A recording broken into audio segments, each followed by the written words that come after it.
Are you drowning in credit card debt? Well, you are not alone. Americans carry over 900 billion in credit card debt collectively. So if you are tired of paying high interest rates on your credit cards and you are looking for a way out, this video is for you. Today we are going to explore the option of using a personal loan to pay off your credit cards. We're going to cover the pros and cons of using this method, and I will share some important tools that I will have linked in the description box below that can help you if you are in this situation. Obviously, every person has a different situation, so we will explore to see if this is the right option for you. So if you want to stop the cycle of those high interest payments, make sure you watch until the very end. So what is a personal loan and how does it work? First, let's define what a personal loan is. A personal loan is an unsecured loan that you can use for almost anything, whether it is consolidating debt, paying off your medical expenses, or even funding a large purchase. So when you are using a personal loan to pay off your credit cards,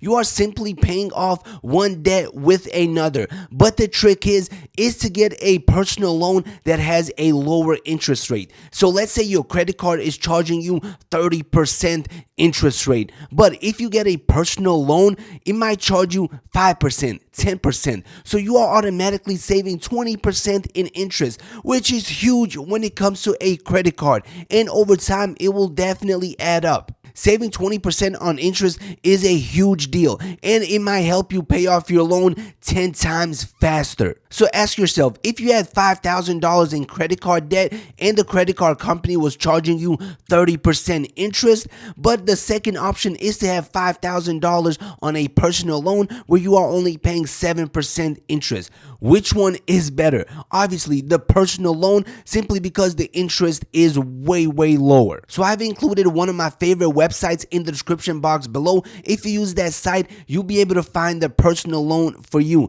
and the interest rates tend to be much lower than on a credit card, so make sure to check it out. So how does this work in real life? So once you are approved for a personal loan, the lender will give you the full lump sum into your bank account, usually within a day or two. So what you will do with that lump sum depends on your situation. Mostly people take that full amount of money and they pay off their credit cards completely off, and then every single month they make their monthly payment on that personal loan, which a lot of times will be way lower than the monthly payment on a credit card. Also, with a lot of personal loans, you get to pick your terms. You can get a short-term personal loan for 1 year. You can get a long-term that goes 5 to 6 years. It all depends on your personal situation and what type of monthly payment you want to have. But the key here is to actually use the lump sum loan to pay off your credit card instead of using it and spending it somewhere else. One of the biggest advantages of using a personal loan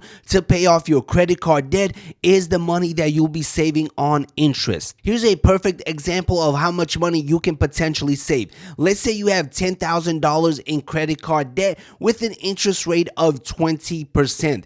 If you only make the minimum monthly payments, it could take you over 15 years to pay off your credit card debt. And the worst part is you would have paid over $15,000 in interest alone. But if you use a personal loan with a 10% interest rate, you could pay off that same $10,000 in 3 to 5 years, which is significantly less interest paid overall. Another benefit of this is you will have a fixed monthly payment. Not only that, you will also have a fixed interest rates. On some credit cards, they start out with 14% interest, but if you don't make your payments on time or if you spend more, the interest goes higher. It can go from 15% to 20 to 25 to 30 and even higher. So having a fixed interest rate is very important. This makes budgeting way easier. Unlike a credit card where the monthly payment fluctuates, with a personal loan, it is the same every single month. Benefit number 3 is simplifies the entire debt payment.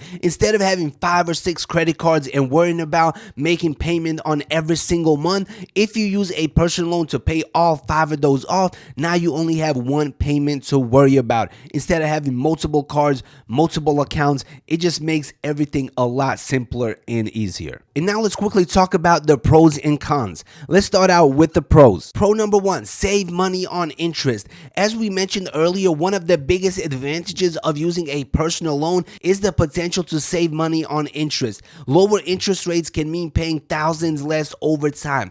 This significantly reduces your overall cost of your debt. Pro number two, improve your credit score. Paying off high interest credit card debt can also have a positive impact on your credit score. With your credit card balance paid off, your credit utilization ratio will decrease. This is a key factor in determining your credit score. As your debt to income ratio improves, you might find it easier to secure other loans in the future that have way better rates. Pro number three, faster debt repayment. Since personal loans typically come with a fixed repayment term, you will know exactly when your debt will be paid off. This can help you become debt-free faster, whereas credit card debt can drag on for years with no clear end in sight. Pro number four, flexible use of funds. You can also use the loan for other financial needs if necessary. You don't need to use the full amount for a credit card repayment. You can use the leftover funds for other purposes, such as home improvements or even emergency expenses. And now let's talk about the cons of using this method. Con number one, origination fees and other costs. While personal loans have a lot lower interest rates, many lenders will charge you an origination fee or processing fee for the loan. This typically ranges anywhere between 1 to 5%. Con number two, you may need a good credit score, especially if you are requesting large amounts of money from a personal loan. Let's say you need $50,000 to pay off your credit cards. Best believe they're not going to give you $50,000 if your credit score is in the 300s. So definitely work on improving your credit score if you want to request large amounts of money. Con number three, risk of more debt. This is for people that do not have a lot of control. Every time they get money, even if it's for a good purpose, they end up using it somewhere else. So if you get a personal loan to get out of credit card debt, and then you use that personal loan to purchase a new vehicle to get yourself into more debt, then this method might not be the one for you. Now let's talk about some tools that might help you if you are in this situation. If you are looking for a large amount of money, anywhere between $250 all the way up to $35,000, then I highly suggest you check out personalloans.com. The link will be in the description box below. You are able to use the money to pay off credit cards and save you a ton of money, especially if you have $5,000, $10,000 in credit card debt. But if you are looking for a quick way to get some quick cash, let's say $100, $200, $500, and you need the money like ASAP, you want to check out the Lend Me app. The link will be in the description box as well. This app allows you to borrow money very quickly and very easily. A lot of times, even if you have very bad credit, you still might be able to get some money from the Lend Me app. So if you are ready to take control of your finances and you are ready to finally pay off those credit cards, make sure to take this method into consideration and all the tools that I have linked below. That is it for this quick video. I would appreciate it if you press the like button, subscribe to the channel, and see you in the next video. Peace out.